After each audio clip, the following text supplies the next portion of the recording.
Marie,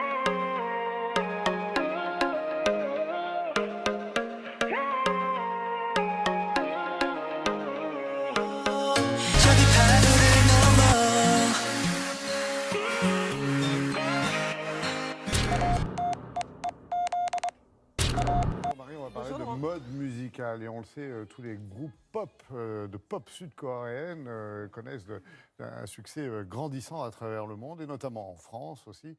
Les Coréens ont réussi ce qu'ils cherchent depuis des années.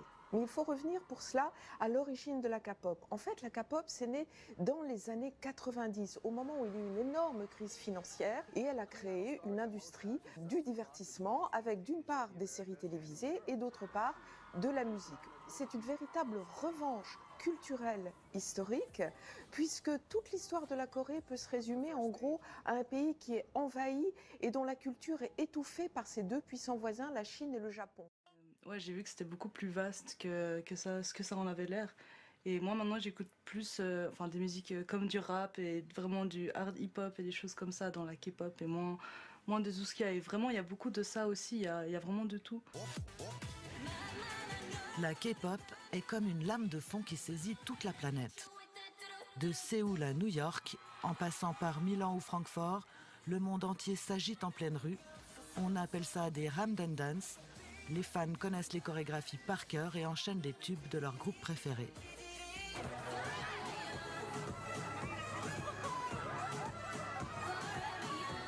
La K-pop est devenue une arme diplomatique. Les filles de Red Velvet sont envoyées au front en Corée du Nord et les 7 garçons de BTS invités à parler devant l'ONU. C'était en 2018. 2 ans plus tard, leur communauté de fans ultra connectés est désormais si puissante qu'elle joue même un rôle en politique, capable de faire dérailler un meeting de Trump en réservant une bonne partie des billets sans y aller. Du coup, le candidat se retrouve devant un stade à moitié vide. 스타기통 비었는데?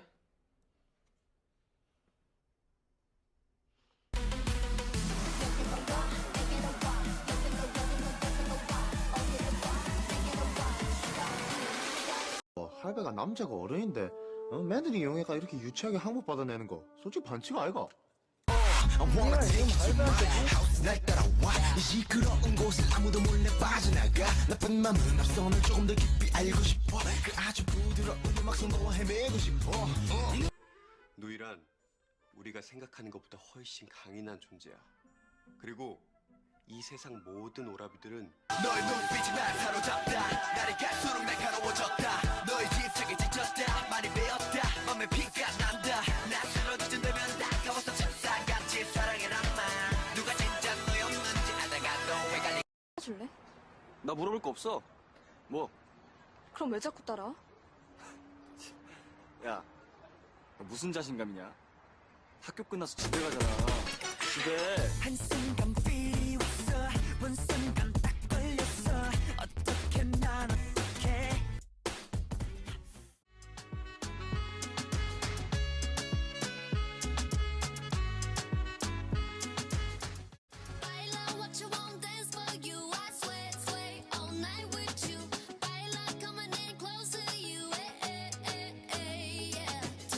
Comes up, I'll be here with you, no lie, got me in the mood.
Et le reportage n'est pas que sur le groupe, il est plus sur la K-pop en général un petit peu, et également sur l'expansion de la culture coréenne dans le monde.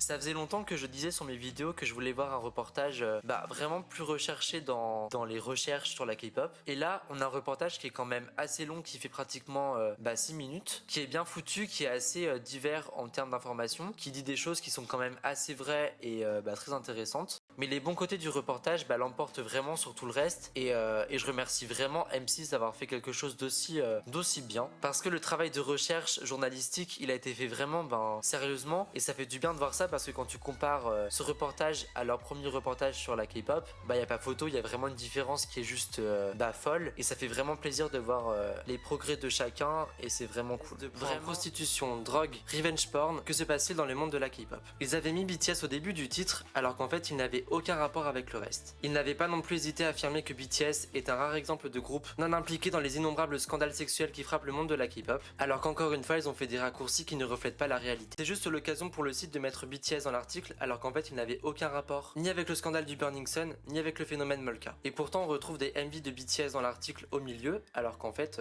le rapport entre la consistance de l'article et les MV de BTS, mis à part que BTS est un groupe de K-pop et que donc l'affaire du Burning Sun touche des artistes de K-pop, c'est juste le lien, mais c'est vraiment un lien minime quoi. Et leur but c'était vraiment de mettre BTS dans le titre et dans l'article pour que les gens viennent sur le site et sur l'article et tout ce qui s'ensuit.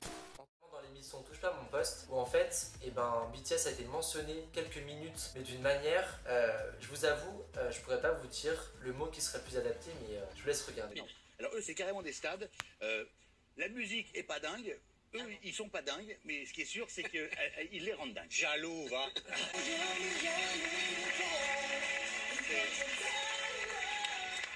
C'est un truc de dingue. Alors, apparemment, on dit BTS. Sorry for my English accent.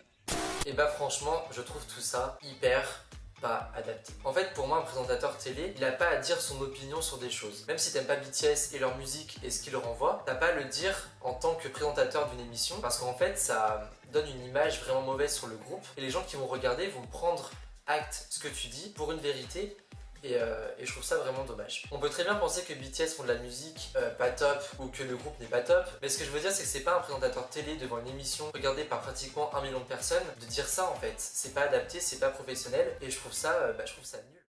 La plupart des gros problèmes qu'ont les médias français avec la K-pop. Donc nous avons en premier lieu la désinformation et les journalistes qui ne connaissent absolument pas leur sujet.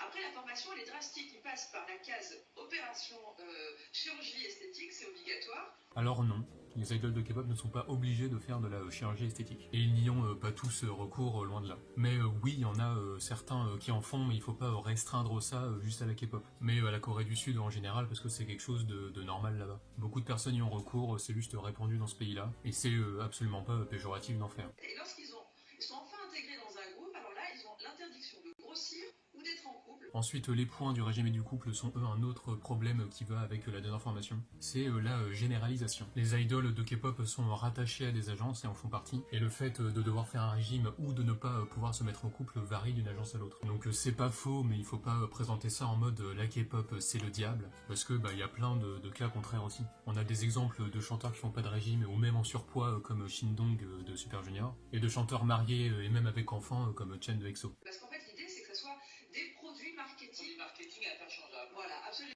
Vous savez ce que regardent vos adolescents sur Internet. C'est le public du genre, de toute façon. Voilà, c'est les adolescents. Ce dernier petit extrait de LCI me permet d'évoquer les deux autres derniers points. Le non-respect envers les groupes et les fans. Qualifier les idoles de produits interchangeables, c'est un peu chaud. Ce sont des vrais gens, c'est irrespectueux de ouf. Pareil pour la façon péjorative dont elle parle des ados qui écoutent de la K-pop. Plein de journalistes, quand ils parlent de la K-pop, ils n'informent pas. Ils jugent de fou et dénigrent à fond ce que c'est en s'enseignant très mal.